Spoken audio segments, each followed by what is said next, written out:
خرج رسول اللہ صلی اللہ علیہ وسلم ذات یوم من بعد حجر فدخل المسجد. اللہ کے رسول صلی اللہ علیہ وسلم اپنے حجرے میں سے ایک حجرے سے باہر تشریف لائے. فدخل المسجد اور ان میں داخل ہوئے. فاذا هو بحلقتين مسجد میں دو حلقے لگے ہوئے تھے. احدهما يقرؤون القرآن ويدعون الله. ان دو میں سے ایک قرآن مجید کا حلقہ تھا، قرآن پڑھ رہے تھے اور اللہ تعالیٰ سے دعائیں کر رہے تھے. یدعون اللہ، اللہ کو پکار رہے تھے، اللہ تعالیٰ سے مانگ رہے تھے.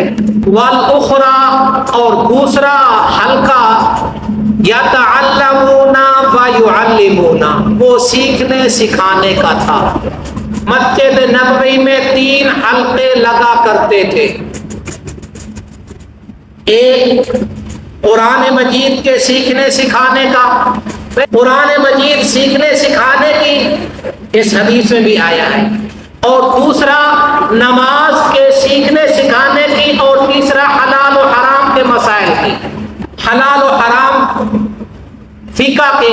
اور خود اسی جو حدیث میں نے پڑھی ہے جو ابن ماجہ کی روایت ہے، یتذاکرون الفقہ، دین کے مسائل سیکھتے تھے. اس میں حلال بھی ہے، حرام بھی ہے، پاک بھی ہے، ناپاکی کے بھی ہے، جائز کے بھی ہے، ناجائز کے بھی ہے. یہ مسائل سیکھتے تھے مسجد میں، یہ حلقے لگا کرتے تھے.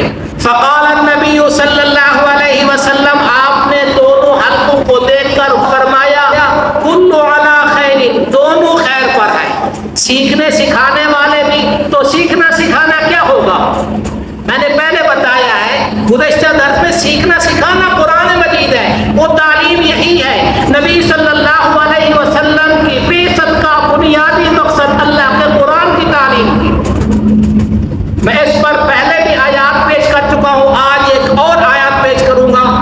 آقا صلی اللہ علیہ وسلم نے فرمایا دونوں خیر پر ہیں. کون سے؟ پھر تذکرہ کیا، ہؤلاء یقرؤون القرآن ویدعون اللہ. یہ جو قرآن سیکھ رہے ہیں، پڑھ رہے ہیں اور دعائیں مانگ رہے ہیں. آگے فرمایا فإن شاء أعطاہ وإن شاء منعہ. یہ جو قرآن پڑھ کے دعائیں کر رہے ہیں، اللہ تعالیٰ چاہے تو ان کی دعا کو قبول کر کے وہ عطا کر دے، اور اگر وہ چاہے تو دعا کو قبول نہ کرے، منع کر دے. یہ تو اس کی حکمتیں ہیں، یہ تو اس کی مرضی ہے. ہم نے تو بس اس کے سامنے مانگنا ہے، مانگنا ہے، اس کو پکارنا ہے. وہ دروازہ کھول دے اور وہ چیز عطا کر دے تو سبحان اللہ. وگرنہ 4 طریقے ہیں. رات در سے قرآن میں دعا کی قبولیت کے 4 طریقوں کا تذکرہ ہوا تھا. آگے فرمایا انما بعثت معلما.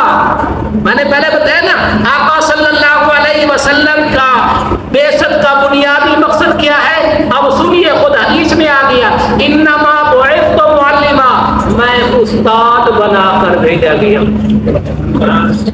میں استاد بنا کر بھیجا گیا ہوں. اور آگے فرمایا فجلس معهم، وہ جو قرآن مجید والی کلاس تھی نا، وہ اس کلاس میں آقا صلی اللہ علیہ وسلم خود بھی بیٹھ گئے. سورۃ الجمعہ کی آیت نمبر 2 ہے. اللہ تعالیٰ فرماتا ہے هو الذی بعث فی الامیین رسولا منہم، وہی اللہ تعالیٰ کی ذات ہے جس نے ان پڑھوں میں رسول بھیجا انہی میں سے. یتلو علیہم آیاتہ ویزکیہم ویعلمہم الکتاب والحکمہ. تو فرمایا وہی وہ ذات ہے جس نے ان پڑھوں میں رسول مبعوث کیا، بھیجا. ان پڑھ کے لیے پھر کیا ہوگا؟ پڑھانا ہوگا، سکھانا ہوگا. انہی میں سے بھیجا. یتلو علیہم آیاتی، ان پر آیات پڑھتا ہے، جس کا میں نے گزشتہ درس میں سورت بقرہ کی آیت نمبر 129 اور سورت آل عمران کی آیت نمبر 164 وہ بھی سنا چکا ہوں.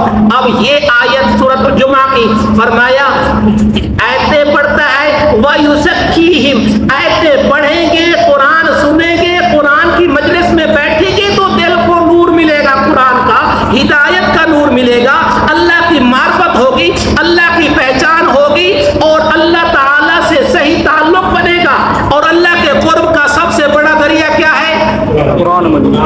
قرآن مجید فرمایا یتلو علیہم آیاتی و یزکیہم، ان کی پاکیزگی کا بھی انتظام کرتا ہے، وَيُعَلِّمُهُمُ الْكِتَابَ وَالْحِکْمَةَ، اور ان کو کتاب کی پھر تعلیم دیتا ہے، کتاب سکھاتے ہیں، سمجھاتے ہیں رسول، والحکمہ، اور دانائی کی باتیں بھی سکھاتے ہیں، یعنی حدیث پاک۔ آگے سنیے، وَإِن كَانُوا مِن قَبْلُ لَفِي ضَلَالٍ مُبِينٍ، اس سے پہلے وہ لوگ کھلی گمراہی میں تھے۔ تو ہدایت کا سامان بن کے آنے والی چیز کا نام کیا ہے؟ ہدایت کا سبب کیا ہے؟ قرآن مجید۔ قرآن مجید کو اللہ تبارک و تعالی نے نور ہدایت بنا کر، شفا بنا کر، دلوں کا روگوں کے علاج بنا کر، شفا اور رحمت بنا کر بھیجا ہے۔ تو کس چیز کو بھیجا ہے؟ قرآن پاک کو، قرآن مجید کو بھیجا ہے۔ یہ اللہ تبارک و تعالی نے اپنے پیارے نبی صلی اللہ علیہ وسلم کی یہاں صفت بنائی، بعثت معلما۔ آپ قرآن مجید اپنے امام سے پڑھ رہے ہیں۔ قرآن مجید کس جگہ پڑھنا ہے؟ گھروں میں یا مسجد میں؟ کس نے کہا ہے؟ اللہ کے رسول صلی اللہ علیہ وسلم نے۔ اور کیا کہا ہے؟ علی الصبح پڑھنا ہے۔ کس نے پڑھنا ہے؟ صبح کے وقت۔ جو صبح کے وقت الحمدللہ اللہ نے موقع دے دیا کلاس کا، جو آپ تو پڑھ رہے ہیں اپنے مسجد کے امام کے پاس، لیکن حقیقت میں آپ میرے اسٹوڈنٹ نہیں ہیں، بالواسطہ نبی صلی اللہ علیہ وسلم کے اسٹوڈنٹ ہیں۔ سبحان اللہ۔ آپ صلی اللہ علیہ وسلم استاد بنا کر بھیجے گئے، اور اب بھی جنگ جیت جاؤ گے بدر کی طرح۔ اب بھی جنگ جیت جاؤ گے بدر کی طرح، اگر قرآن مجید سیکھو صحابہ کی طرح۔